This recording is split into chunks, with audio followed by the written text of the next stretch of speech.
రాత్రంతా కష్టపడ్డాడు పేతురు, ఒక్క చేప కూడా దొరకలేదు, నిరాశపడ్డాడు.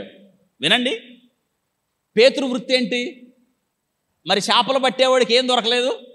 పైగా ఇంకొక విషయం తెలుసా, చాలా నైపుణ్యం. ఎవరికి? పేతురుకి. చాలా అంటే సముద్రం, మన చర్చిలో చాలామంది జాలర్లు ఉన్నారు. నాకు వాళ్ళ వల్ల సముద్రంతో చాలా అనుబంధం అయింది. నాకు చాలా లోతుల్లోకి వెళ్ళాను నేను, సముద్రంలోకి చాలా దూరం వెళ్ళాను. చాలామందిని కూడా నాతో పాటు తీసుకెళ్ళాను లోనకి. వచ్చారుగా మీరు కూడా, అదొక ధన్యత అనమాట. సముద్రం అంత లోతుల్లోకి వెళ్ళాం. అలలు లేని చోటుకు తీసుకెళ్లారు. అక్కడ ప్రార్థన చేసాం మేము. వాళ్ళ బోట్లు వస్తాయి అక్కడి నుంచి, అక్కడికి ప్రార్థన చేసి వాళ్ళని పంపిస్తాం. వాళ్ళు ఒడ్డుకు రారు.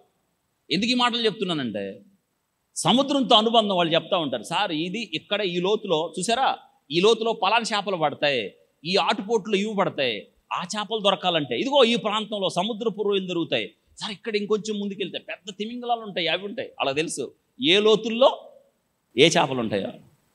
మీకు ఒక విషయం తెలుసా, పేతురు పెద్ద ఫిషర్ మ్యాన్. ఆయన ఎందుకు తెలుసా, సో ఎక్సలెన్స్, ఆయన నైపుణ్యం కలిగిన వాడు పేతురు. కానీ అట్లాంటి పేతురుకే రాత్రంతా కష్టపడితే ఏం దొరకలేదు. అంతే. ఒక్కోసారి మన జీవితాలు కూడా అంతే. మన నైపుణ్యం ఒక్కోసారి పనికిరాదండి. అవును, మాకు పెథాలజీ మేడం ఉండేది, MBBS 4th ఇయర్లో. ఆమె Brahmin, but just she's like a mother. ఎంత మంచిగా తెలుసా, ఆమెలో అసలు ప్రొఫెసర్లు అంటే ఎంత కఠినంగా ఉంటారంటే అసలు భయం వేసిద్ది MBBS పిల్లలకి. కానీ జస్ట్ లైక్ ఎ మదర్.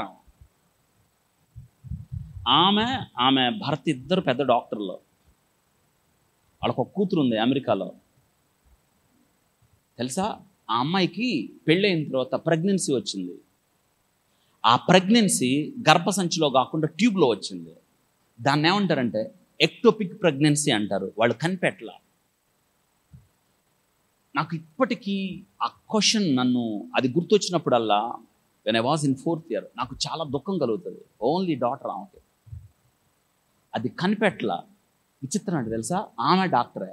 అది అసలు ఎంత విచిత్రంగా అనిపిస్తుంది అంటే, అది లోన బ్లాస్ట్ రప్చర్ అయిపోయింది, ఆమె చనిపోయింది. ఆ అమ్మాయి ఓన్లీ డాక్టర్.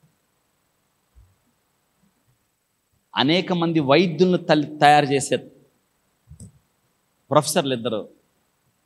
కానీ వాళ్ళ కూతురికి ఏముందో వాళ్ళు. ఇంకో విషయం తెలుసా, ఆ అమ్మాయి కూడా డాక్టర్ అమెరికాలో. దీన్ని బట్టి మీకు ఒక విషయం ఏమర్థమవుతుంది తెలుసా, మన నైపుణ్యాలు ఒక్కొక్కసారి పనికిరావు.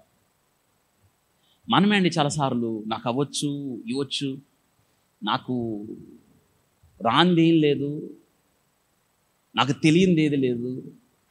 నో, మనం వట్టి వారము అని జ్ఞాపకం చేసుకోవాలి. మనం, ప్రభా నేను వట్టివాడిని ప్రభా, నేను, అప్పుడు దేవుడు నిన్ను వాడుకుంటాడు. నాకు బహు దుఃఖం కలుగుతుంది. ఒకే కూతురు ఆమెకి, ఆ కూతురు చనిపోయింది. అనేక మంది డాక్టర్స్ని తయారు చేస్తున్నావా, ఆమె పాఠాలు చెప్తే అనేక మంది గొప్ప వైద్యులు అయ్యారు. కానీ తన కూతురు యొక్క ఎక్టోపిక్ ప్రెగ్నెన్సీని గుర్తుపట్టలేకపోయిందామా. మీరు ఆలోచించండి, ఒక్కోసారి అలాగే జరుగుతుంది మన జీవితంలో.